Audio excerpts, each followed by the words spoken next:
Hello बच्चों, आज की क्लास में हम लोग पढ़ने वाले हैं फिजिक्स का टॉपिक स्ट्रक्चर ऑफ एटम, परमाणु की संरचना के बारे में हम लोग समझेंगे। ठीक है, तो जो हमारा एटम होती है इसकी संरचना के बारे में पढ़ेंगे। उसमें क्या क्या होता है, हमारा इलेक्ट्रॉन, प्रोटॉन, न्यूट्रॉन, नाभिक के बारे में, हम न्यूक्लियस के बारे में जानेंगे। ठीक है, रदरफोर्ड का अल्फा कण का जो प्रकीर्णन करवाया था, एक्सपेरिमेंट किया था, ठीक है, स्कैटरिंग ऑफ अल्फा रेज, तो वो सब चीज समझेंगे। उसके बाद इसी चैप्टर में हम आपको बताएंगे हाइड्रोजन स्पेक्ट्रम। आपका हाइड्रोजन स्पेक्ट्रम बहुत ज्यादा मोस्ट इंपॉर्टेंट टॉपिक है। ये मान चलिए 5 नंबर का आता है, तो उधर से आपके 5 नंबर क्लियर होंगे। और साथ ही साथ आपका बोहर मॉडल, बोहर का परमाणु मॉडल बहुत ज्यादा इंपॉर्टेंट है और पूछा भी जाता है, तो इसको भी इसी चैप्टर में हम लोग क्लियर करेंगे। तो बाकी मतलब ये मान चलिए आपको जितना भी इंपॉर्टेंट टॉपिक है वो सब इसी चैप्टर में आपका छिपा हुआ, उस चीज पूरे को हम लोग यहाँ पर क्लियर करेंगे। ठीक है, तो हम लोग शुरू करते हैं आज की क्लास में आज हम आपको जो सिखाएंगे वो हम आपको पहले ही बता दिए हैं।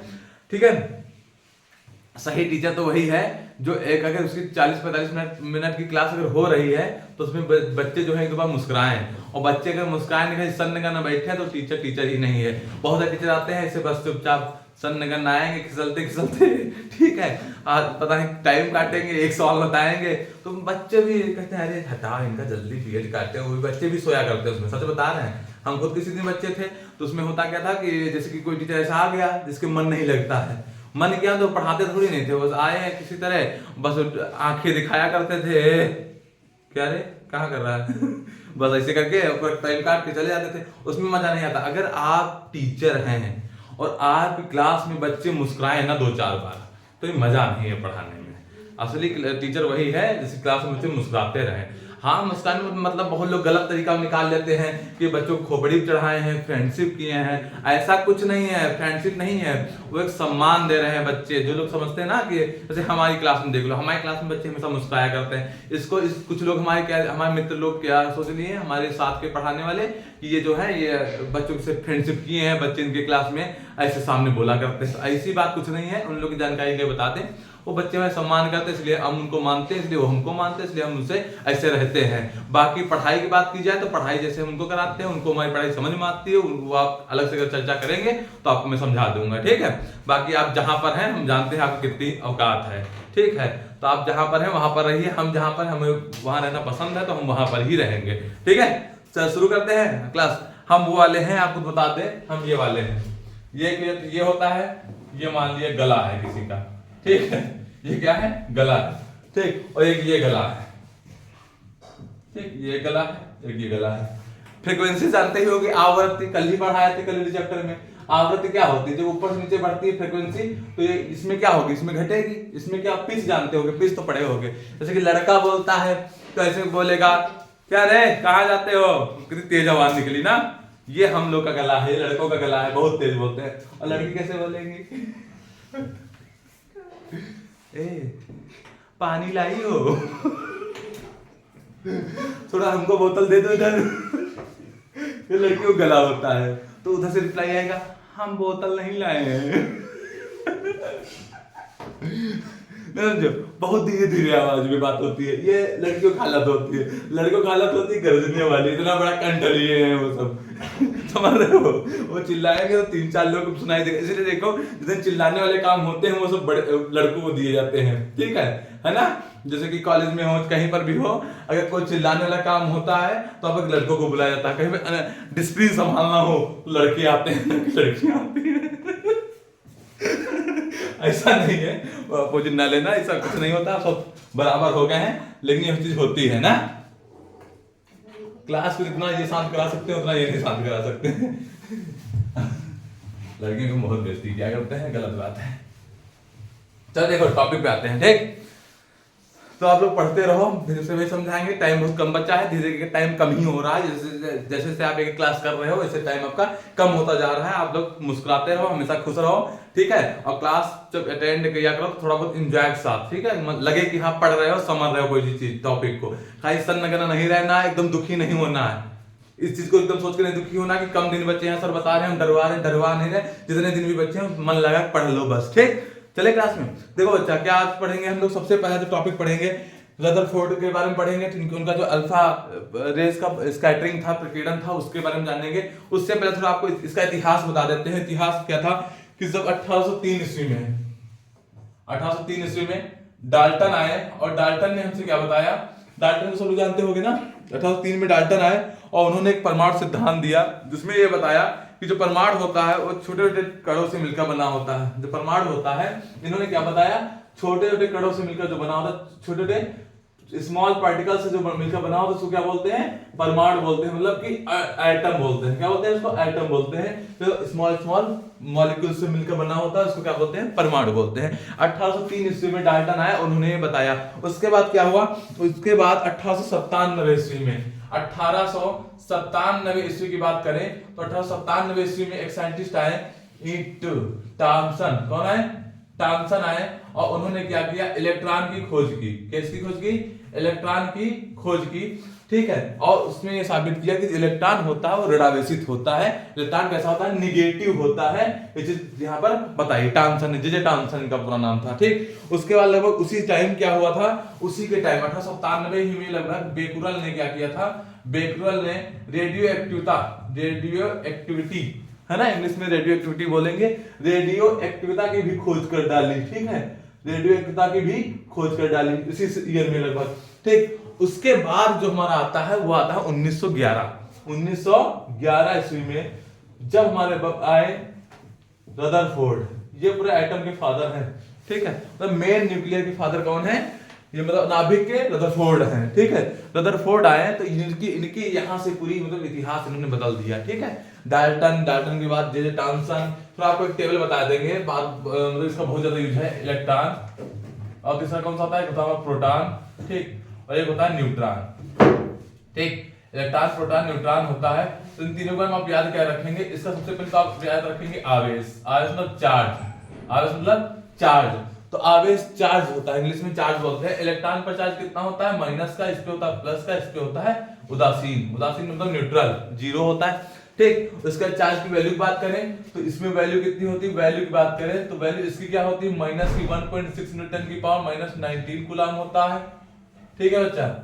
इस पे चार्ज कितना होता है, प्लस का होता है 1.6 न्यूटन की पावर माइनस 19 कूलम, और इस पे क्या होता है, जीरो होता है। उसके बाद बता दी हमने आवेश की वैल्यू, ठीक है, चार्ज की वैल्यू बता दिया। उसी के बाद अगर हम यहाँ पर समझें, यहाँ क्या समझ लें, ध्यान समझना, ठीक। यहाँ पे अगर बात करें उसके आवेश के बाद क्या, ये हमारा मूल कण थे। मूल कण मतलब पार्टिकल्स, मेन पार्टिकल, ठीक। तो ये थे। अब इनकी बात करें, उधर तो जगह बची नहीं, इसलिए हम इधर लिख देंगे। अभी रदरफोर्ड के पास चल रहे हैं 1911 में, थोड़ा इस सब थोड़ा पहले हिंट ले लें उसकी, है ना, छोटी बात जान लो। उसका देखो क्या करें, इलेक्ट्रॉन की बात करें तो खोज किसने किसने की, साइंटिस्ट कौन कौन थे इसके। तो एक ट्रिक है, सबको पता ही होगा, ईंट पर नाचे, ईंट पर नाचे, ईंट पर नाचे। मतलब ई का मतलब होता है इलेक्ट्रॉन, इलेक्ट्रॉन की थी टॉमसन ने। पा का मतलब होता है प्रोटॉन, प्रोटॉन की थी रदरफोर्ड ने। अच्छा, रदरफोर्ड का सब लोग नाम लेते हैं लेकिन गोल्डस्टीन भी थे, इनको सब लोग भूल गए हैं, गलत बात है। ये भी थे साथ में, इनका हेल्प थे, जैसे दो लोग मिलके किए हैं किसी चीज की खोज, तो उनको नहीं भूलना चाहिए। बहुत बच्चे क्या करते हैं, रदरफोर्ड का नाम सबको याद रखता है क्योंकि सब टीचर सिखाते रहते हैं आपको, ईंट पर नाचे नाचे नाचे, ठीक है। तो पर के अलावा यहाँ पर जी भी लगना चाहिए, पराग होना चाहिए, ईंट पराग नाचो, ठीक।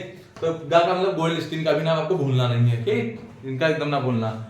उसके बाद देखो क्या था, न्यूट्रॉन की खोज किसने की थी, चैडविक ने की थी। जितना आपको याद है उससे थोड़ा अलग सीखो, या आप लोग इंटर में आ गए हैं, ये 9th का टॉपिक है, आपको वहां 9th में सिखाया था। एक चीज और बच्चे, क्या इसके द्रव्यमान की बात अगर करें, द्रव्यमान की बात करें मतलब कि किलोग्राम में होता है, द्रव्यमान किसमें होता है बच्चा, किलोग्राम में होता है, ठीक है। इसकी बात करें तो देखो क्या होता है, तो देख लो इसका कितना था। अब द्रव्यमान की बात करें तो इलेक्ट्रॉन का जो द्रव्यमान होता है वो होता है 9.1 × 10 की पावर माइनस 31 kg होता है, ठीक है।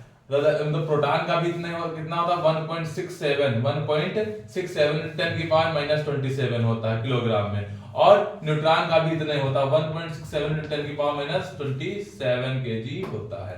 तो आपको इतना जो टेबल बनाए हैं, ये टेबल आपको जरूर आने चाहिए क्योंकि इसका बहुत ज्यादा यूज हो रहा है न्यूमेरिकल में। कभी कभी क्या होता है, मास नहीं दिया होता तो मास और आपको उसके चार्ज की वैल्यू पता होनी चाहिए, ठीक है। यह बात आपको क्लियर होनी चाहिए, उसके बाद ही आपको चैप्टर समझ में आएगा। ये बेसिक चीज है एकदम, ये आपको आनी चाहिए। उसके बाद हम लोग चलते हैं रदरफोर्ड के अल्फा गण प्रतिरन की तरफ, ठीक। इसको आप लोग लिख दीजिएगा। चलिए आगे देखो, आगे क्या हुआ, 1803 में आया डाल्टन, ठीक, और उन्होंने क्या बताया, जो मूल कणों, छोटे छोटे कणों से मिलकर बना होता है उसे कहते हैं परमाणु। क्या कहते हैं? परमाणु। ठीक। उसके बाद 1897 की बात करें तो 1897 में किस आए टॉमसन, उन्होंने क्या कर दिया? खोज कर दी किसकी?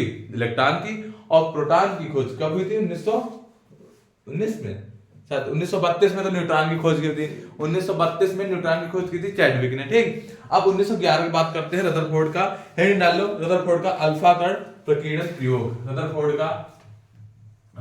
का अल्फा कण, अल्फा का निशान ऐसे बनाते हैं हम। ठीक, ध्यान देना, अल्फा लिखा है। अल्फा कण प्रकीर्णन प्रयोग। ठीक, अल्फा कण प्रकीर्णन प्रयोग इंग्लिश में बोलते हैं रदरफोर्ड एक्सपेरिमेंट ऑफ स्कैटरिंग। हम डायरेक्ट लिखे दे रहे हैं। ठीक,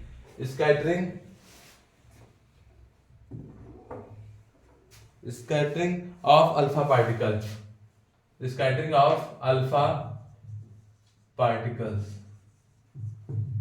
ठीक, Rutherford experiment of scattering of alpha particles. ठीक है, experiment of scattering of alpha particles. ठीक। अब इसके बाद बहुत ध्यान समझना, इसमें क्या होता है? जैसे मान लिया एक शोध पत्र ले लिया, इन्होंने माना नहीं, इन्होंने लिया ही था अपने एक्सपेरिमेंट में। 1911 ईस्वी में एक महत्वपूर्ण एक्सपेरिमेंट किया रदरफोर्ड ने, जो था क्या कि इन्होंने शोध पत्र लिया। शोध पत्र मतलब गोल्डन फॉइल, है ना, गोल्डन फॉइल ली, शोध पत्र ली। ठीक, सोने की पन्नी। ठीक। अब उसमें क्या होता है कि इन्होंने चेक क्या किया कि जब इस पे उन्होंने क्या किया, अल्फा कणों की बमबारी की, अल्फा कण इस पे छोड़े तो होता क्या था? कुछ अल्फा कण क्या हुए? सीधे निकल गए। ठीक, उसको आर पार करके सीधे निकल गए। कुछ अल्फा कण की रेस क्या हुई?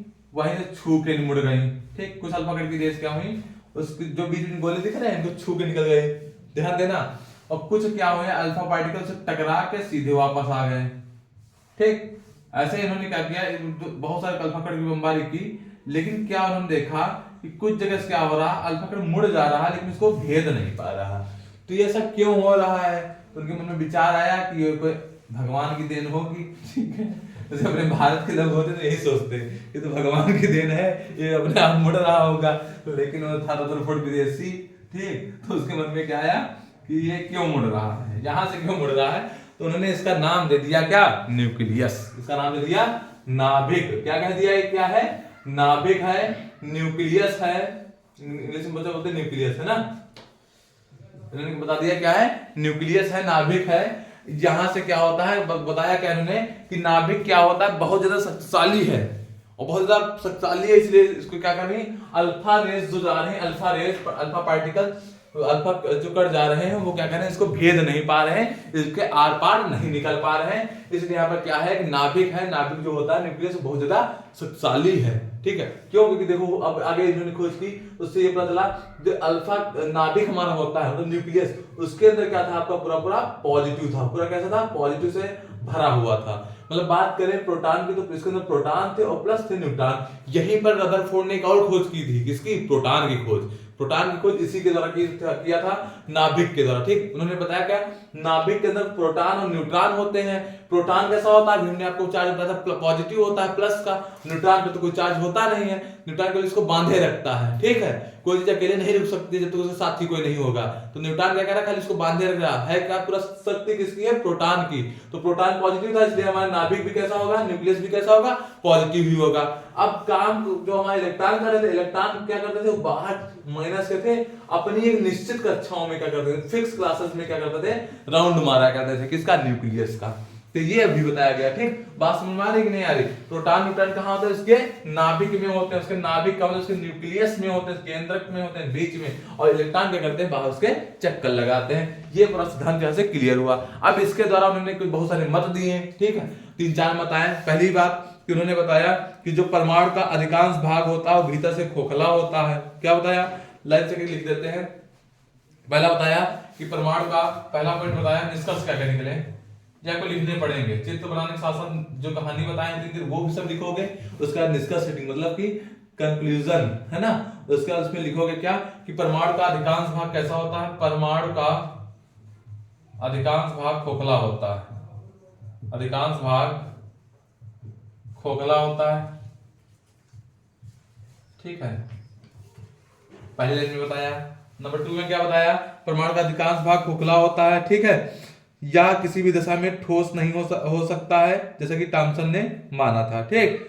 फिर उन्होंने बताया कि कुछ अल्पाकार क्या करते हैं, छोटे छोटे कोण बनाते हुए विक्षेपित हो जाते हैं। परमाणु का संपूर्ण धनावेश एक सूक्ष्म स्थान में केंद्रित होता है। क्या बताया कि परमाणु का संपूर्ण धनावेश एक भाग में केंद्रित रहता है। ये पॉइंट बताया, जिसे क्या कहते हैं, नाभिक कहते हैं। जिसे क्या कहते हैं, नाभिक कहते हैं, न्यूक्लियस कहते हैं, ठीक। और उन्होंने क्या बताया, उन्होंने बताया कि धनावेश परमाणु के भीतर एक अत्यंत सूक्ष्म स्थान होता है, नाभिक कहते हैं। नाभिक की त्रिज्या जो होती है परमाणु की त्रिज्या के 10वें भाग के बराबर होता है। नाभिक की जो त्रिज्या होती है, नाभिक की त्रिज्या परमाणु की त्रिज्या के 10वें भाग के बराबर होती है, 10वें भाग के बराबर होती है,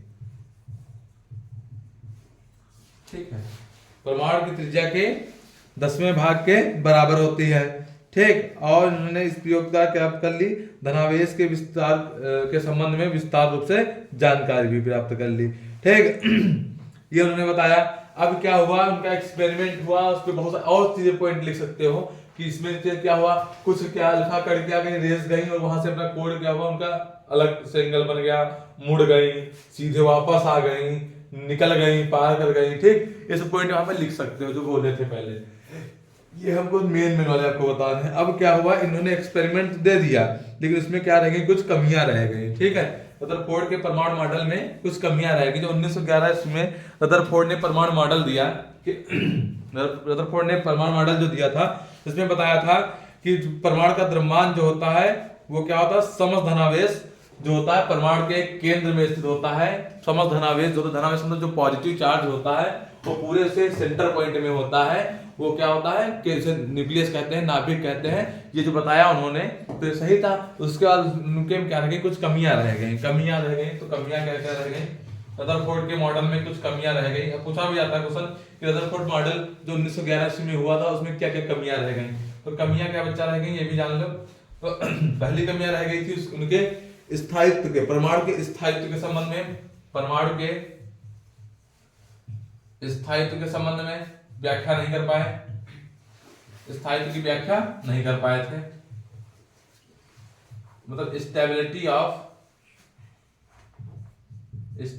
ऑफ एटम, ठीक, इसकी व्याख्या नहीं कर पाए थे, ठीक। नंबर 2 पर उन्होंने क्या किया था, एक और व्याख्या नहीं कर पाए थे, रेखीय स्पेक्ट्रम की, ठीक है। रेखीय स्पेक्ट्रम की भी व्याख्या नहीं कर पाए थे, रेखीय स्पेक्ट्रम की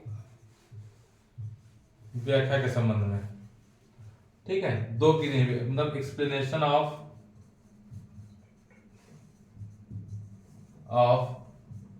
लीनियर स्पेक्ट्रम,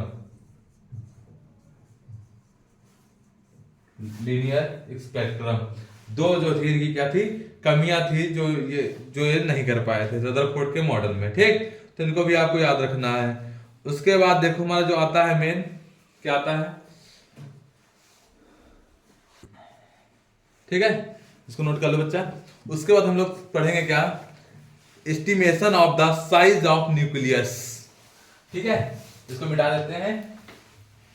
एक चीज बहुत ध्यान से समझना कि कुछ छूटे ना हो, तो सब कुछ समझ में भी आना चाहिए, ठीक है। आज वाले चैप्टर आपको पढ़ना नहीं पड़ेगा, बहुत ध्यान से पढ़ना है इसको। अगर ऐसे आप एक दिन में एक चैप्टर 2 चैप्टर खत्म करेंगे तो तभी सब आ भी पाएगा। और फरवरी से हम खुद जिम्मेदारी ले रहे हैं, आपको ऐसे टॉप के वीडियो देंगे, जिसके बाद ये सब अगर आपको तैयार होगा तो उसके बाद खाली आपको रिवीजन वाले वीडियो देंगे, उसको आप पढ़ के बस पेपर दे आओ जाके, कुछ करना ही नहीं है जिंदगी में, ठीक है। उतना ही कर लेगा, बहुत बड़ी बात है। तो बच्चा देखो हेडिंग डालो, नाभिक के आकार का आकलन, नाभिक के आकार का आकलन,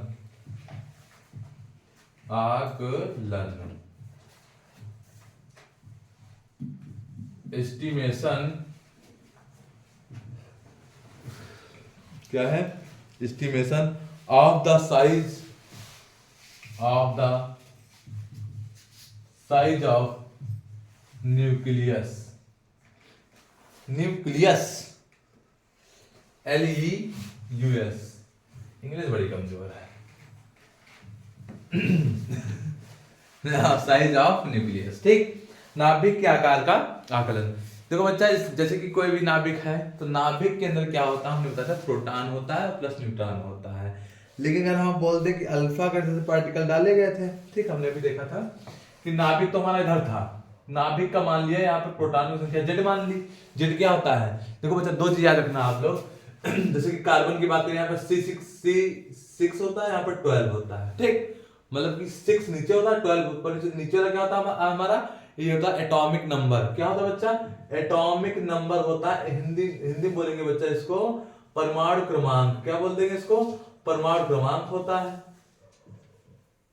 ठीक। जबकि ऊपर वाला क्या बच्चा होता है, द्रव्यमान संख्या होती है। ऊपर क्या होती है बच्चा, द्रव्यमान संख्या होती है, ठीक है। मतलब कि एटॉमिक मास हो जाता है, परमाणु भार हो जाता है, ठीक। नीचे वाला एटॉमिक नंबर होता है। अब ऊपर वाले को कहां प्रेजेंट करते हैं, उसको प्रेजेंट करते हैं ए से, और नीचे वाले को प्रेजेंट करते हैं जेड से। किससे प्रेजेंट करते हैं, जेड से। तो ऐसे अगर लिखा है ZCA, तो समझ जाओ ये हमारा क्या है, परमाणु क्रमांक है, या फिर इसी को बोलते हैं क्या, नंबर ऑफ प्रोटॉन बोलते हैं। क्या बोलते हैं, नंबर ऑफ प्रोटॉन। तो प्रोटॉनों की संख्या भी यही होती है। मतलब या एक और फॉर्मूला यहाँ पर बन गया कि नंबर ऑफ प्रोटॉन को अगर P से लिखें तो number of proton equal to Z, number of proton equal to Z. मतलब जो हमारी प्रोटॉनों की संख्या होती है परमाणु क्रमांक के बराबर होती है, जेड के इक्वल होती है। जी याद रखना, पूछा जाता है इससे डायरेक्ट, इससे पूछ लिया तो बहुत हल्की सी चीज पूछेगा। 7n14 में बताओ प्रोटॉनों की संख्या क्या होगी, बता दो। 7n14 में नंबर ऑफ प्रोटॉन कितने होंगे, प्रोटॉन की संख्या क्या होगी। और ऑप्शन में आपको दे देंगे भयंकर के बच्चे क्या करते हैं, दिमाग लगाया करते हैं, माइनस करके लिख देते हैं, कुछ करके लिख देते हैं। तो दिमाग नहीं लगाना है, जो यहाँ पे लिखा हुआ है आपकी क्या है, प्रोटॉनों की संख्या है। बात खत्म। यही आपका जेड है, यही आपका पी है। क्लियर। चले आगे देखो, अगली बात करें, ठीक। तो हम आपको पढ़ने क्या जा रहे थे, नाभिक के आकार का आकलन, estimation of the size of nucleus. इसके बारे में जानिए क्या होता है। जैसे कि हमने बताया, एक कोई परमाणु है, इसके नाभिक में इसका इलेक्ट्रॉन है, मतलब E है, और जेड क्या है उसका परमाणु क्रमांक है, मतलब कि एटॉमिक नंबर है। यहाँ पर अल्फा कण डाले जा रहे थे, अल्फा कण की बमबारी की जा रही थी। तो मान लिया अल्फा कण जैसे डाले जा रहे हैं। अब इस अल्फा कण और इस न्यूक्लियस के बीच की दूरी को मान लेते हैं r0, या फिर r मान लो, कुछ भी मान लो, r0 बीच की दूरी मान लिया। अब इस अल्फा कण का आवेश कितना होता है, बता दो बच्चा, 2e होता है। कितना होता है, 2e। क्यों, क्योंकि इलेक्ट्रॉन के आवेश के, इलेक्ट्रॉन के चार्ज का डबल होता है हमारा अल्फा पार्टिकल, ठीक है। इलेक्ट्रॉन के आवेश का दोगुना होता है कौन, अल्फा पार्टिकल, ठीक। जितना इलेक्ट्रॉन का आवेश मतलब अगर होता है हमारा कितना, 1.6 × 10⁻⁻, कितना 19 कूलम। तो अल्फा कण का कितना हो जाएगा बच्चा, बता दो जल्दी से, 3.2, 16 दूना 32। इसका जस्ट डबल हो जाता है क्या, इतने कूलम। बस इतना करना है, तो चार्ज आपको याद रहेगा। तो अगर यहाँ पे बात करें, तो अगर दो बिंदुओं के बीच अगर दूरी ये दी है, तो उसके बीच ऊर्जा, एनर्जी का फॉर्मूला क्या बच्चा होता है, हम लोग फर्स्ट चैप्टर में फिजिक्स के पढ़े थे, 1/4πε0 Q1 Q2 अपॉन R होता है। बस तो फोर्स में होता है r², जब बल का फॉर्मूला पढ़े थे तो r² था, लेकिन ऊर्जा में केवल r होता है, भूलना मत। अब यहाँ पर अगर इसमें वही वैल्यू पुट कर देते, U बराबर क्या हो जाएगा हमारा, 1/4πε0। Q1 कितना है, 2e है, इनटू में Q2 कितना है, ZE है, अपॉन में r की वैल्यू r0 मान ली है, तो r0 लिख देंगे। U बराबर हमारा फॉर्मूला बच्चा क्या हो जाएगा, 1/4πε0 क्या हो जाएगा, 2ZE का गुणा करो, E² अपॉन में है r0, क्या है r0, ठीक। अब U जो है, अगर इसको गतिज जब बदल दे K में, तो U की जगह क्या आ जाएगा, K बराबर क्या हो जाएगा, 1/4πε0 2ZE² अपॉन r0 को इधर भेज दो, क्योंकि हमको उसका साइज निकालना था, उसका आकार निकालना था। आकार का मतलब होता है उसकी त्रिज्या निकालो, उसकी रेडियस निकालो। तो r को वहां भेज देंगे तो आकार का फॉर्मूला क्या आ जाएगा, 1/4πε0 2ZE² अपॉन K यहाँ देगा, r0 से चला जाएगा। बस बच्चा ये फॉर्मूला होता है, बस इतना आपको करना था, ठीक है। तो बहुत ध्यान से इसको समझ लीजिए, कर लीजिए, जिससे कोई दिक्कत ना आए, ठीक।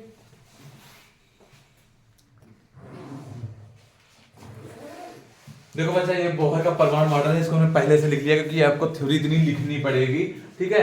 तो इसको आप लिखते हैं तो उसमें टाइम वेस्ट होता है। फिर से वही बात है कि कुछ टॉपिक जो होंगे हमारे थ्योरिकल उनको पहले से लिख देंगे, इससे आपको क्या रहेगी, आसानी रहेगी लिखने, ठीक है। आप लोग के वीडियो आराम से इसको लिख सकते हैं, ठीक है। इसलिए आपको बहुत ज्यादा आराम रहेगा। अब देखो बोहर का परमाणु मॉडल, यहाँ पर टॉपिक पढ़ा है बोहर का परमाणु मॉडल। रदरफोर्ड के परमाणु मॉडल में कुछ कमियां रह गई थी, जिसको बोहर ने अपने जो प्लांक का क्वांटम सिद्धांत है उसके आधार पर उनकी कमियों को दूर किया। किसने? नील बोहर ने।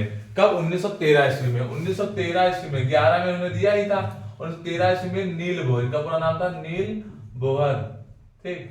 उन्होंने क्या किया, इनकी कमियों को दूर किया। किसकी? रदरफोर्ड की कमियों को। रदरफोर्ड की कमियों को दूर करने के लिए एक सिद्धांत दिया, जिसके हिसाब से 3 पॉइंट थे। इन तीनों पॉइंटों को आपको याद रखना है। देखिए बच्चा, पहले पॉइंट में क्या था, इलेक्ट्रॉन केवल उन्हीं कक्षाओं में घूम सकते हैं जिसमें उनका कोणीय संवेग h/2 पाई का पूर्ण गुणज हो। कोणीय संवेग क्या बच्चा होता है? कोणीय संवेग मतलब होता है जो एंगुलर मोमेंटम होता है, इंग्लिश में बोलते हैं एंगुलर मोमेंटम, तो इसको बोलोगे एंगुलर मोमेंटम इज पूर्ण मतलब h/2 पाई। जो h यहाँ पर क्या है, यहाँ पर याद रखना बच्चा, ये mvr क्या है, mvr होता है हमारा एंगुलर मोमेंटम मतलब कोणीय संवेग होता है, ठीक है। जो ये mvr क्या है, कोणीय संवेग है, और n हो गया उसकी कक्षों की संख्या, ठीक है, जो उसकी क्लास की नंबर ऑफ क्लासेस है। h/2 पाई का मल्टीपल होता है, इंग्लिश में ऐसे लिख सकते हैं कि h/2 का मल्टीपल कौन होती है, number of classes equal to किसके, एंगुलर मोमेंटम के, ठीक। अब यहाँ पर बात समझना, h क्या है, h है प्लांक का नियतांक, जिसकी वैल्यू हमने बताया था 6.6 × 10 की पावर कितनी होती है, -34 होती है, ठीक है, जूल सेकंड होती है। और h के 2 पाई जानते ही आप लोग, पाई की वैल्यू होती है 22/7 है 3.14, ठीक। और mvr यहाँ पर m है द्रव्यमान, v है वेलोसिटी, r है त्रिज्या, ठीक, रेडियस है। अब दूसरा ये हो गया, ठीक, केवल इलेक्ट्रॉन केवल उन्हीं कक्षाओं में घूम सकता है जिसमें क्या होता है, उसका जो कोणीय संवेग होता है वो h/2 पाई का पूर्ण गुणज होता है। दूसरे पॉइंट में कहा, स्थायी कक्षाओं में घूमते समय इलेक्ट्रॉन ऊर्जा का उत्सर्जन नहीं करते हैं। तो कहा कि स्थायी कक्षाओं में जब इलेक्ट्रॉन घूमते हैं, स्थायी फिक्स क्लासेस में जिसकी मतलब स्टेबिलिटी होती है, उस कक्षाओं में अगर इलेक्ट्रॉन घूम रहे हैं तो उस टाइम एनर्जी नहीं प्रोड्यूस होती है, energy does not energy produce, ठीक है, उसमें एनर्जी जो होती है प्रोड्यूस नहीं होती है।